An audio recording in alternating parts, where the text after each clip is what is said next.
इस चैप्टर का हमारा last topic wheat stone bridge. इससे पहले हम किरचॉफ लॉ ऑलरेडी स्टडी कर चुके हैं, उसके बेस पे कुछ हमने न्यूमेरिकल्स भी देखे थे। ठीक है, अब व्हीट स्टोन ब्रिज क्या है इसको समझते हैं। तो सबसे पहले व्हीट स्टोन ब्रिज होता क्या है इसको समझ लेते हैं। देखो, ये कुछ 4 रेजिस्टेंसेस का अरेंजमेंट होता है कुछ इस तरीके से।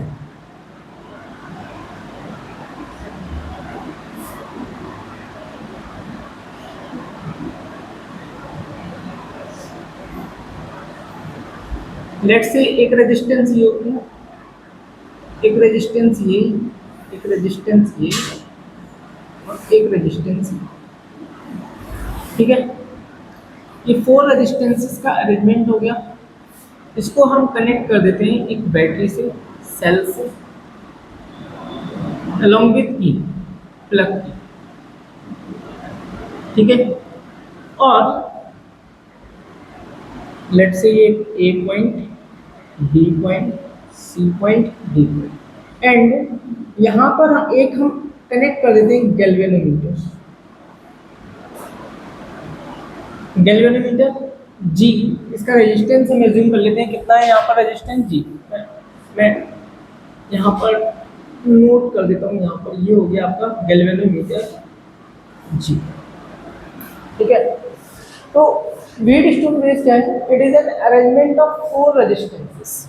ठीक है, अब ये यूज क्यों यूज कर रहे हैं, हम क्यों स्टडी कर रहे हैं व्हीट स्टोन ब्रिज को? तो क्या होता है कि अगर आपके पास 3 रेजिस्टेंस नोन है और उसके टर्म्स में, उन्हीं के टर्म्स में आपको कोई भी एक अननोन रेजिस्टेंस फाइंड आउट करना है, तो व्हीट स्टोन ब्रिज की हेल्प से उस अननोन रेजिस्टेंस को हम फाइंड कर सकते हैं। ठीक है, तो note on the definition.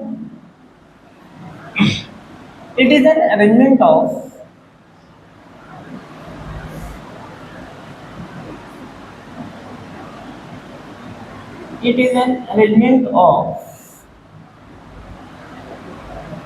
four resistances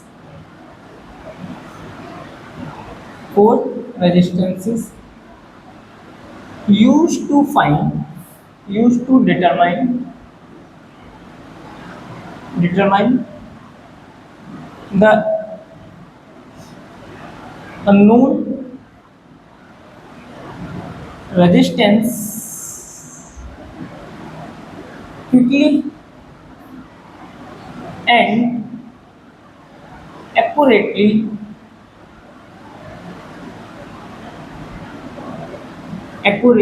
in the terms of remaining resistance। ठीक है, तो व्हीट स्टोन ब्रिज क्या हुआ हमारा? 4 रेजिस्टेंसेस का एक अरेंजमेंट हो गया, जिसमें एक रेजिस्टेंस हमारे पास अननोन है, तो उसको अदर जो 3 रेजिस्टेंसेस हैं इनकी हेल्प से हम उसको क्या कर सकते हैं? डिटरमाइन कर सकते हैं, फाइंड आउट कर सकते हैं। ठीक है, तो ये तो होगी इसकी डेफिनेशन कि व्हीट स्टोन ब्रिज एक्चुअल में क्या होता है। अब ये किस प्रिंसिपल पे वर्क करता है? ठीक है, तो प्रिंसिपल की अगर बात करें, वर्किंग प्रिंसिपल,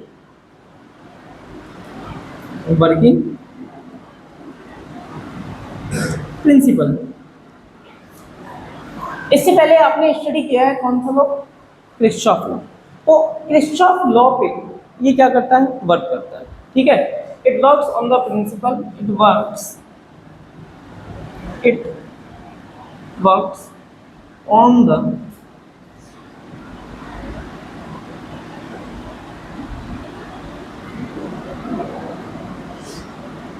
किरचॉफ। ठीक है, ये हो गया इसका वर्किंग प्रिंसिपल, मतलब किरचॉफ लॉ पे बेस्ड है, सिंपल है, बस आपको समझना है। अब देखो कैसे फाइंड आउट करेंगे, कैसे डिटरमाइन करेंगे हम। एक एकेडमिक में एक एक्सपेरिमेंट होता है जिसमें हम फाइंड आउट करते हैं अननोन रेजिस्टेंस, बट वो व्हीट स्टोन ब्रिज का होता है। व्हीट स्टोन ब्रिज का नहीं होता, वो होता है आपका मीटर ब्रिज का। ठीक है, आप हो सकता है कि लैब में जाके करें अगर अभी तक नहीं किया हो तो मीटर ब्रिज जो होता है वो वर्क करता है on the basis of wheat stone bridge.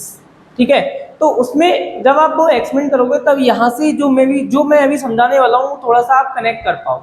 ठीक है, क्या होता है उसमें हम समझते हैं। इसके अगर हम वर्किंग की बात करें तो देखो, एक रेजिस्टेंस ये कर दिया पी क्यू, आर एस। अब यहाँ पर लेट सपोज ये जो पी है आपके पास वो अननोन है, ठीक है, कैसा रेजिस्टेंस है, अननोन। अब बाकी क्यू आर एस आपके पास नोन है। किस तरीके से नोन है उसको समझो। देखो यहाँ पे क्या लगा हुआ है, गैल्वेनोमीटर, है ना। अभी हम आगे स्टडी भी करेंगे कि गैल्वेनोमीटर क्या होता है। मैं सर्किल ही बना देता हूँ, ये यहाँ पे लिख दिया जी, यही सिंबल होता है गैल्वेनोमीटर का, ठीक है। अब यहाँ पे ये गैल्वेनोमीटर कनेक्टेड है। गैल्वेनोमीटर क्या होता है, it is a electrical device which is used to detect the current, ठीक है। गैल्वेनोमीटर किस लिए यूज होता है, करंट को डिटेक्ट करने के लिए कि इस सर्किट में करंट फ्लो हो रहा है या नहीं हो रहा है। तो अब यहाँ पे हमने क्या किया, देखो एक तो हमारे पास अननोन है, हमें नहीं पता इसका रेजिस्टेंस क्या है।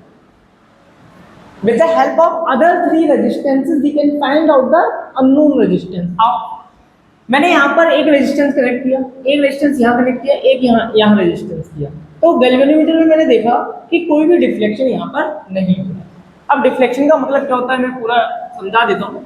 देखो ये है आपके पास एक गैल्वेनोमीटर, कुछ इसी तरीके से दिखाई देता है आपको, ठीक है। जब आप लैब में जाएंगे और अगर मैं सिंपली तरीके से बनाऊँ जैसा आपको एक्चुअली में दिखेगा, तो ये यहाँ पर एक पॉइंटर होगा, ये पॉइंटर, ठीक है। ये पॉइंटर आपका मिडिल में होगा, ये 0 हुआ, यहाँ रीडिंग 1 2 3, यहाँ रीडिंग 1 2 3, तो दोनों तरफ होती है 1 2 3 1 2, ठीक है। अगर मैंने यहाँ पे रेजिस्टेंसेस को कनेक्ट किया है और यहाँ पे ये डिफ्लेक्शन 0 नहीं कर रहा है, मतलब कुछ ना कुछ वैल्यू शो कर रहा है, इसका मतलब हम कहेंगे कि ये डिफ्लेक्शन कर रहा है। गैल्वेनोमीटर में क्या हो रहा है, डिफ्लेक्शन हो रहा है। गैल्वेनोमीटर में क्या हो गया, डिफ्लेक्शन होता है। तो यहाँ पर मैंने रेजिस्टेंसेस को कनेक्ट किया और रेजिस्टेंसेस को कनेक्ट करने के बाद मैंने ऑब्जर्व किया कि इस गैल्वेनोमीटर में जो डिफ्लेक्शन है गैल्वेनोमीटर का वो कितना है, सॉरी डिफ्लेक्शन है, कुछ ना कुछ डिफ्लेक्शन है, 0 के इक्वल नहीं।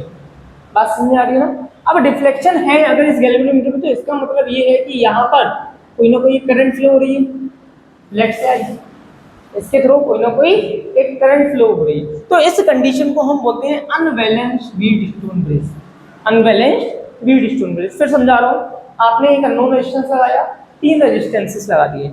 इन 3 रेजिस्टेंसेस को लगाने के बाद आपने गैल्वेनोमीटर में देखा और गैल्वेनोमीटर कुछ ना कुछ डिफ्लेक्शन शो कर रहा है, ठीक है। जब ये डिफ्लेक्शन शो कर रहा है तो इसका मतलब इस वायर के थ्रू या इस सर्किट के थ्रू क्या हो रहा है, इस ब्रांच के थ्रू एक करंट फ्लो हो रही है, क्लियर। जब करंट फ्लो हो रही है तो गैल्वेनोमीटर में डिफ्लेक्शन शो हो रहा है। अब जब ये गैल्वेनोमीटर में डिफ्लेक्शन शो होता है तो उस कंडीशन में जो आपका व्हीटस्टोन ब्रिज होता है, ठीक है, व्हीटस्टोन जो ब्रिज होता है वो अनबैलेंस व्हीटस्टोन ब्रिज होता है। कैसा ब्रिज होगा, अनबैलेंस व्हीटस्टोन ब्रिज। अब ये जो भी हमने समझा उसको नोट कर लेते हैं। तो सबसे पहले क्या आया हमारे पास, अनबैलेंस्ड व्हीटस्टोन ब्रिज।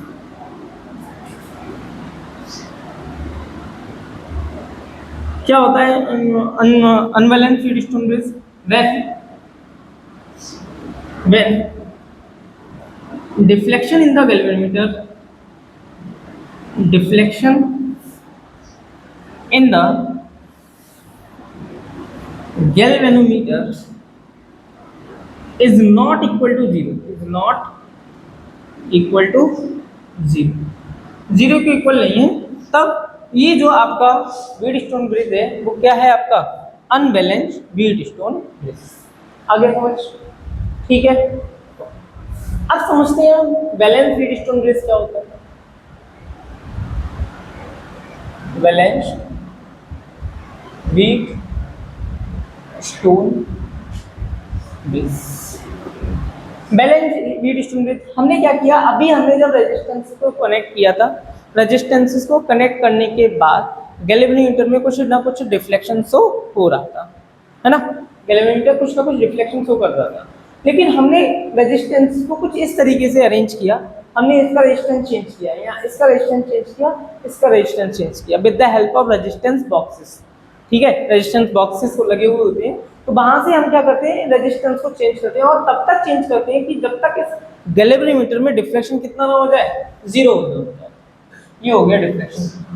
पॉइंटर कहाँ पर लाई कर रहा है, 0 पे लाई कर रहा है, ठीक है।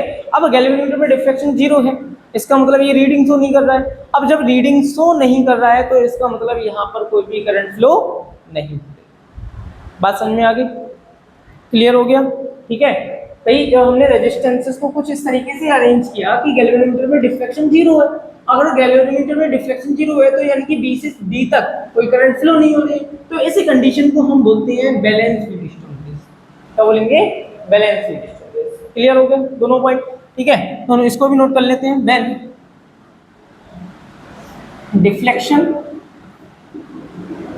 in the galvanometer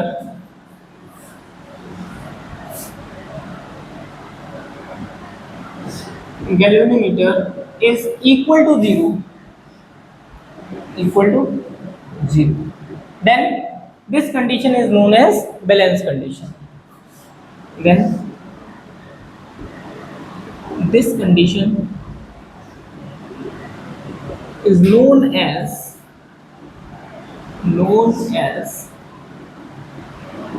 balanced condition। ठीक है, तब हम इस कंडीशन को क्या बोलेंगे? Balance condition. अब बैलेंस कंडीशन में देखो हो क्या रहा है, बी से डी तक कोई भी करंट फ्लो नहीं हो रही है। करंट फ्लो नहीं हो रही है, इसका मतलब क्या है कि इसकी पोटेंशियल और इसका पोटेंशियल क्या हो गया? सेम हो गया। इसका पोटेंशियल और इसका पोटेंशियल सेम होने का मतलब क्या है कि यहाँ पर जो पोटेंशियल डिफरेंस है बिटवीन बी एंड डी किसके इक्वल है? जीरो के इक्वल। लेट सपोज यहाँ पे पोटेंशियल भी है, यहाँ पर भी पोटेंशियल भी है, तो पोटेंशियल डिफरेंस कितना हो गया? Delta V is equal to zero. भाई करंट कब फ्लो होता है? जब पोटेंशियल डिफरेंस होता है ना? जब पोटेंशियल डिफरेंस होगा तभी करंट फ्लो होगा, लेकिन इस गैल्वेनोमीटर में कोई करंट फ्लो हो ही नहीं रहा, तो इसका मतलब क्या है कि इन दो पॉइंट के बिटवीन जो पोटेंशियल डिफरेंस है उसकी वैल्यू कितनी है? जीरो। बात समझ में आ गई? ठीक है, it means potential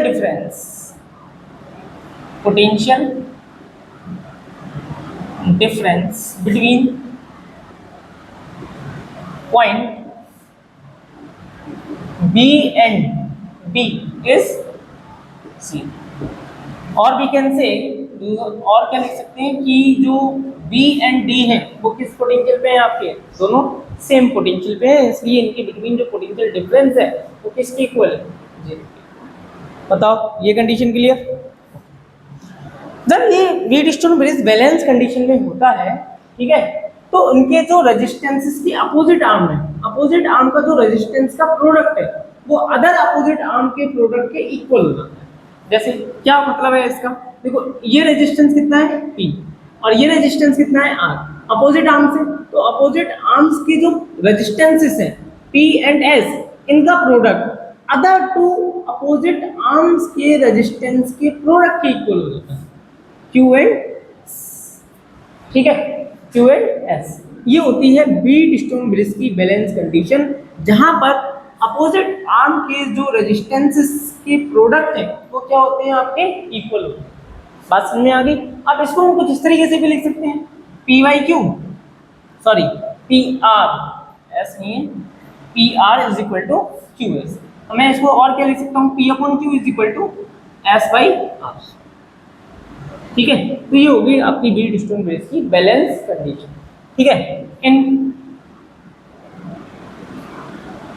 in balance condition,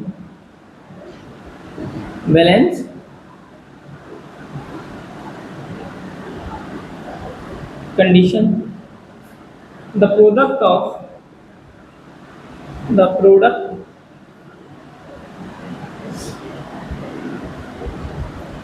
product of resistances of opposite arms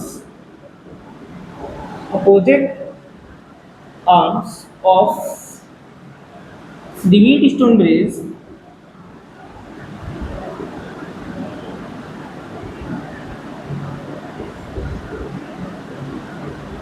is always equal। ठीक है, तो ये पूरा आपका थ्योरी पार्ट हो गया कंप्लीट कि व्हीटस्टोन ब्रिज क्या होता है। It is an arrangement of the four resistances to determine the unknown resistance in terms of remaining three resistances. अब किस पे बेस्ड है? ये बेस्ड है आपका किरचॉफ लॉ पे बेस्ड। ठीक है, इसकी जो वर्किंग है वो किस पे बेस्ड है? किरचॉफ लॉ पे। मतलब हम इसको यूज करते हैं, किरचॉफ लॉ को यूज करते हैं, वर्किंग प्रिंसिपल अडॉप्ट। ठीक है, किरचॉफ लॉ को हम क्या करेंगे? यूज करेंगे to determine the balance condition. अब इसकी दो कंडीशंस होती हैं, कौन सी? एक अनबैलेंस कंडीशन, दूसरी बैलेंस कंडीशन। अनबैलेंस कंडीशन क्या होती है? अगर गैल्वेनोमीटर में deflection not equal to zero है तो वो कौन सी कंडीशन हो गई? Unbalance condition.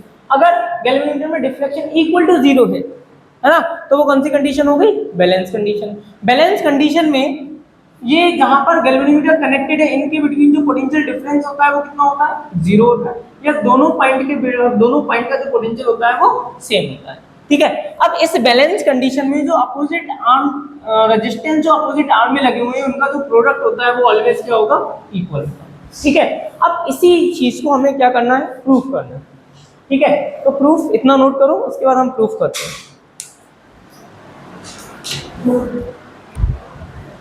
हम करते हैं इसका proof.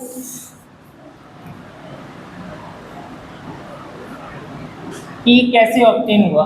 P into R is equal to Q into S. तो देखो ये सेल है, लेट सपोज बैटरी बी है ना, वोल्टेज बी है, और यहाँ से कितना करंट फ्लो हो रहा है? लेट से आई करंट फ्लो हो रहा है। ठीक है। अब यहाँ से जब आई करंट फ्लो होना स्टार्ट होगा इस जंक्शन पे पहुंचा।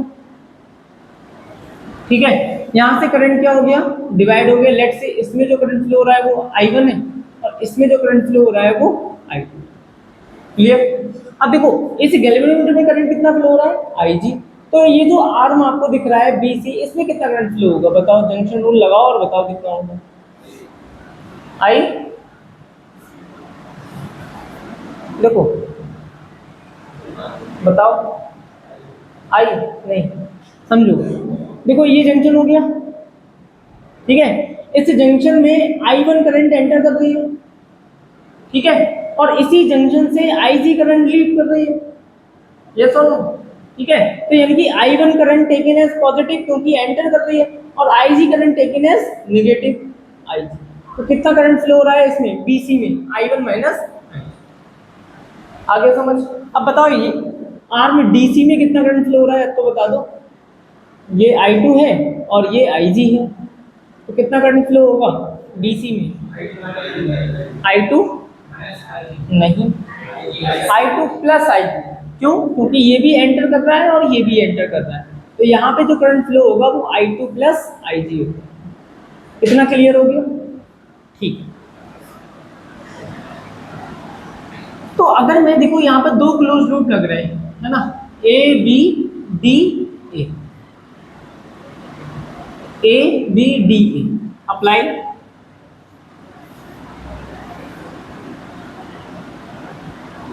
किरचॉफ या शॉर्ट में लिखो KVL in close loop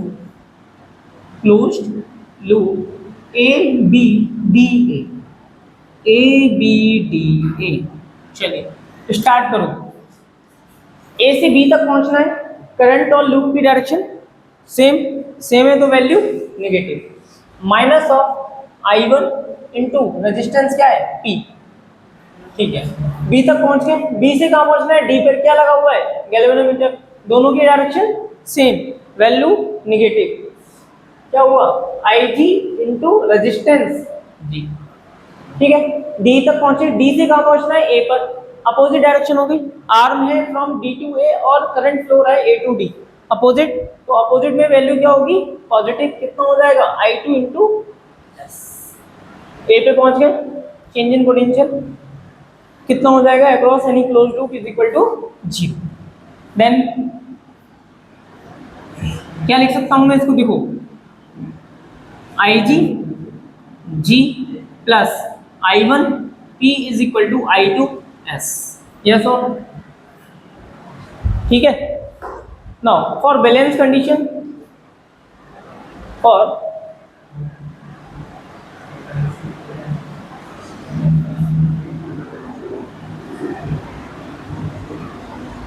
balance condition IG की वैल्यू क्या होगी? 0, क्योंकि बैलेंस कंडीशन में गैल्वेनोमीटर में कोई भी करंट फ्लो नहीं होता है, तो IG की वैल्यू 0 हो गई। इसकी वैल्यू 0 कर देंगे तो क्या बचा? I1 into P is equal to I2 into S। This one equation number 1। ठीक है। अब यहाँ पर एक लूप और दिख रहा होगा आपको, कौन सा? BCDB।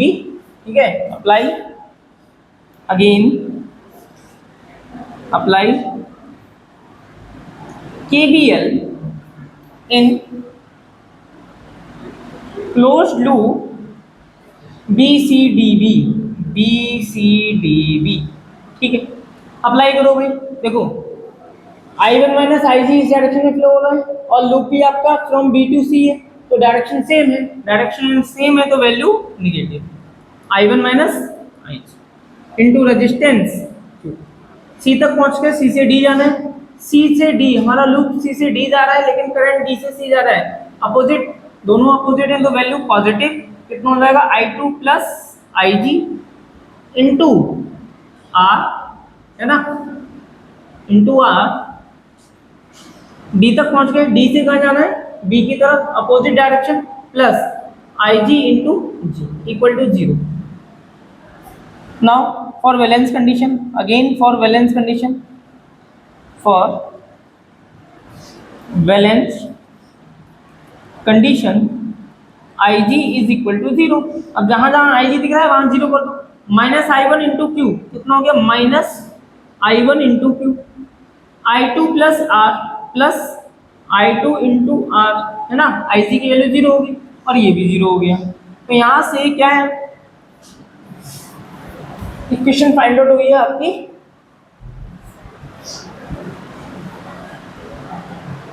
आई टू इंटू आर, है ना, equal to I one into Q, ठीक है, और we can say I one into Q is equal to I two into R, equation number 2। अब इक्वेशन वन को हम डिवाइड कर देते हैं किससे, इक्वेशन 2 से, then I one into P upon I one into Q equal to I two into S upon I two into R, I two से I two cancel, I one से I one cancel, P by Q is equal to S by R, और we can say P R is equal to Q S,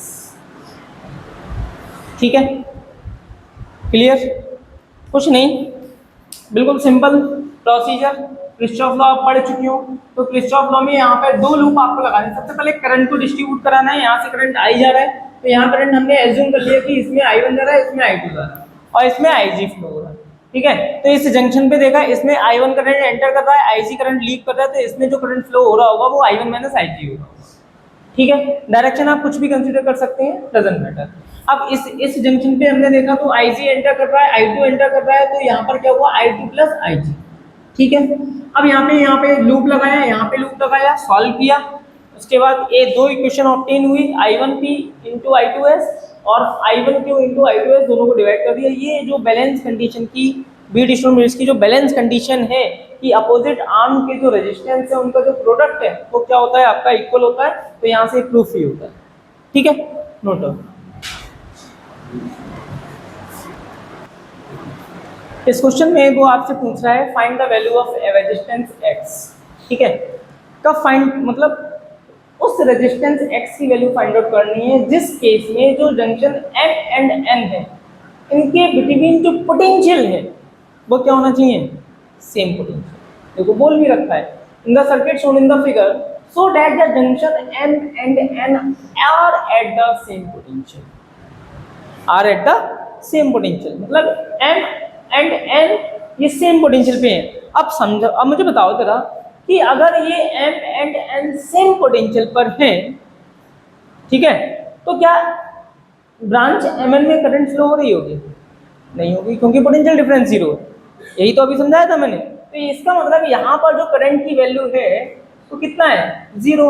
अब ये क्या wheat stone bridge नहीं बन गया, कौन सा wheat stone bridge, balanced wheat stone bridge, ठीक है। और balance wheat stone bridge when, या डायरेक्ट लिखो, for balance wheat stone bridge, wheat stone bridge, opposite arms देखो, 2 के अपोजिट 15 और x के अपोजिट 5, तो 15 into 2 is equal to 5 into x, 5 3 जा, then x is equal to 6। आगे बात समझ, ठीक है, ये बिल्कुल सिंपल क्वेश्चन था, नोट डाउन।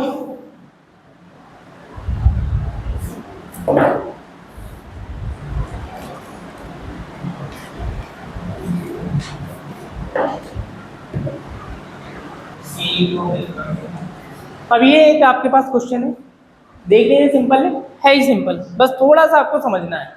देखो सी ये है, सी पॉइंट ये है, हमें इक्विवेलेंट रेजिस्टेंस फाइंड आउट करना है इस सर्किट का, मतलब ए एंड बी के बिटवीन हमको इक्विवेलेंट रेजिस्टेंस फाइंड आउट करना है। अब समझो बात को, लेट्स सपोज अगर मैं इस सी पॉइंट पर पोटेंशियल बी कंसीडर करता हूँ, ध्यान से समझना, पोटेंशियल बी कंसीडर करता हूँ, ठीक है। तो ये जो वायर है यहाँ से कनेक्टेड है, ये वायर यहाँ से कनेक्टेड है, क्या यहाँ पे कोई रेजिस्टेंस लगा हुआ है? नहीं। और जब रेजिस्टेंस नहीं है तो वोल्टेज ड्रॉप होगा? नहीं होगा। तो इसका मतलब जितना पोटेंशियल सी पर है उतना ही पोटेंशियल कहाँ होगा? बी पर। इतना समझ आ गया? ठीक है। लेट्स सपोज यहाँ जो पोटेंशियल है वो जीरो है। क्यों जीरो कंसीडर कर रहा हूँ? क्योंकि लेट्स सपोज यहाँ से जो करंट फ्लो हो रहा है वो इस डायरेक्शन में हो रहा है, और करंट हमेशा कहाँ से कहाँ फ्लो होता है? From higher to low. तो यहाँ पे मैंने V कंसीडर कर लिया और यहाँ पर जीरो कंसीडर कर लिया, ठीक है। अब यहाँ पर पोटेंशियल फ्लो मतलब पोटेंशियल जीरो है, तो यहाँ क्या कोई वायर कनेक्टेड है? नहीं है, रेजिस्टेंस, तो यहाँ भी कितना होगा? जीरो। अब मुझे बताओ C और D के बिटवीन पोटेंशियल डिफरेंस कितना है? भाई V minus zero, zero. E और D के बिटवीन पोटेंशियल डिफरेंस कितना है? D minus zero, zero. E और ये point C D E F, E और F के बिटवीन पोटेंशियल डिफरेंस कितना है? V। तो सबके अक्रॉस जो पोटेंशियल डिफरेंस है वो कितना है आपका? V है। और रेजिस्टेंस के अक्रॉस जो वोल्टेज होता है वो सेम किस कॉम्बिनेशन में होता है? पैरेलल कॉम्बिनेशन में। इसका मतलब ये रेजिस्टेंस जितने भी कनेक्टेड है यहाँ पर वो सारे के सारे किसमें कनेक्टेड है? पैरेलल कॉम्बिनेशन में, ठीक है। तो सिंपल, अब हम इसका इक्विवेलेंट निकालना है। R equivalent is equal to 1/R plus 1/R plus 1/R। तो R equivalent is equal to कितना हो गया? R/3। इसका मतलब R equivalent is equal to, ठीक है। अब इस क्वेश्चन को चेंज करते हैं। कैसे चेंज करते हैं? मैंने एक रेजिस्टेंस यहाँ लगा दी, हाँ, एक रेजिस्टेंस यहाँ लगा दी, ठीक है। अब क्या ये इसी तरीके से सॉल्व होगा? अब ये इस तरीके से सॉल्व नहीं होगा। क्यों? क्योंकि अब वोल्टेज ड्रॉप होगा, इसके अक्रॉस भी वोल्टेज ड्रॉप होगा, इसके अक्रॉस भी वोल्टेज ड्रॉप होगा। अगर करंट यहाँ से यहाँ फ्लो हो रही है तो इसके अक्रॉस भी वोल्टेज ड्रॉप होगा, ठीक है। मतलब वोल्टेज क्या है? चेंजेस है। तो क्या ये सीरीज कॉम्बिनेशन है? सीरीज भी नहीं है। क्या कॉम्बिनेशन है वो हमको समझना है, पहले इसको नोट करो जो पहले भी कराया। अब इस क्वेश्चन को समझते हैं, देखो क्या है। अब इस क्वेश्चन को समझने के लिए हमें बी डिस्ट्रीब्यूशन ब्रिज बनाना पड़ेगा। मतलब देखो कितने रेजिस्टेंसेस हैं, पहले दिमाग में सोचो। 1 2 3 4 5 रेजिस्टेंसेस हैं। तो हम कुछ इस तरीके से सेटअप बनाएंगे यहाँ पर, ठीक है। हमने एक सी पॉइंट ले लिया और ये पॉइंट क्या था आपका? ए। यहाँ से कौन सा पॉइंट कनेक्टेड है? ए पॉइंट कनेक्टेड है, ठीक है। लास्ट में कौन सा पॉइंट है? एफ। तो मैंने यहाँ से एक पॉइंट एफ ले लिया और यहाँ से कौन कनेक्टेड है? बी, ठीक है। क्लियर? अब समझो बात को, B and E, C and D, E and F, D से O और C से E। अब ठीक है, देखो C से अगर मैं एक रेजिस्टेंस देखूं इस पाथ पर, इस सर्किट पर, इस नेटवर्क पर, किससे कनेक्टेड है? ये E से कनेक्टेड है, मतलब C से E। C तो ये रहा, ठीक है, और E कहाँ है? लेट सपोज मैंने ये एक रेजिस्टेंस लगा दिया और ये पॉइंट हो गया आपका E। इतना क्लियर? क्लियर? देखो ठीक है। अब E से कौन कनेक्टेड है? F कनेक्टेड है। F कहाँ है? यहाँ पर है। तो E से F मैंने ये कनेक्ट कर दिया, हाँ, कोई प्रॉब्लम? ठीक है, मतलब हमने ये रेजिस्टेंस देख लिया, ये रेजिस्टेंस देख लिया, ठीक है। अब अगर मैं E से D देखूं तो D अभी मैंने कहीं मेंशन किया है? नहीं किया, छोड़ दो। देखो C से मैंने पहले E देख लिया, अब C से D देखो, C से D, तभी ये सॉल्व हो पाएगा। C से D अगर देखें तो C से D क्या कनेक्टेड है? R। अब D कहाँ बना है? और D से कौन कनेक्टेड है? E। तो मैं क्या D यहाँ कंसीडर कर लूँ, ठीक है। और C से एक D ये कनेक्टेड हो गया, रेजिस्टेंस R हो गया, ठीक है। और यहाँ से D से कौन कनेक्टेड है? E। तो D से देखो E ये कनेक्टेड हो गया, R, ठीक है। अब क्या बचा? जो D से कनेक्टेड है, D से कौन कनेक्टेड है? F। तो D से ये कनेक्टेड हो गया F। बताओ, समझ आ गया? ठीक है, हर किसी का रेजिस्टेंस क्या है? R। क्लियर? अब समझो बात को, देखो इसका भी रेजिस्टेंस आर, इसका भी रेजिस्टेंस, मतलब इस क्वेश्चन में रेजिस्टेंसेस सबके आर हैं, तो अपोजिट आर्म का जो प्रोडक्ट है वो क्या होगा, इक्वल होगा ऑब्वियसली बात। और जब इक्वल है तो या इस ब्रांच में क्या कोई करंट फ्लो हो रही होगी, नहीं हो रही होगी, तो यानी कि हम इसको मेंशन करें या ना करें कोई फर्क नहीं पड़ता, ठीक है, इसको हमने यहाँ से डिस्कनेक्ट कर दिया क्योंकि करंट फ्लो ही नहीं हो रहा। अब बताओ क्या जो सी ई और ई एफ के अक्रॉस जो रेजिस्टेंसेस कनेक्टेड हैं वो किस कॉम्बिनेशन में है, किस कॉम्बिनेशन में, सीरीज कॉम्बिनेशन। ऐसे ही ये जो सी डी और डी एफ के बिटवीन रेजिस्टेंसेस कनेक्टेड है वो किस कॉम्बिनेशन में है, वो भी सीरीज कॉम्बिनेशन में, यानी कि मैं इसका इक्विवेलेंट सर्किट बना सकता हूँ, ए पॉइंट सी पॉइंट, ठीक है, कुछ इस तरीके से बन जाएगा। ये पॉइंट आपका एफ हो गया, ये पॉइंट बी हो गया, और ये पॉइंट आपका ये लेट से एक रेजिस्टेंस एक रेजिस्टेंस एक रेजिस्टेंस एक रेजिस्टेंस ये पॉइंट आपका था सी, तो यही हो गया, चलो सी, ठीक है कोई बात नहीं है ऐसी मान लो, ठीक है। तो ये दोनों रेजिस्टेंसेस आर, ये आर, ये आर, ये आर, कितना हो गया ये अगर इसका इक्विवेलेंट फाइंड आउट करें तो कितना होगा 2r, इसका इक्विवेलेंट फाइंड आउट करें तो क्या होगा 2r, है ना।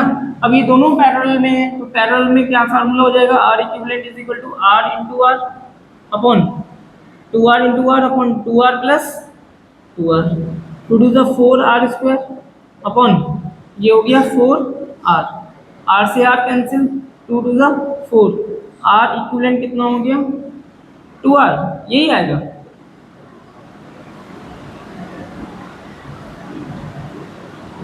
अपना जो मेथड है वही लगाओ, ज़्यादा दिमाग मत लगाओ। R equivalent is equal to 1/2r plus 1/2r, ठीक है। सॉल्व करें, एलसीएम कितना हुआ 2r, तो ऊपर क्या हुआ 1 प्लस 1 कितना हुआ 2/r कैंसिल, तो r इक्विवेलेंट कितना आ गया आपके पास, ठीक है, क्लियर, ओके, नोट डाउन।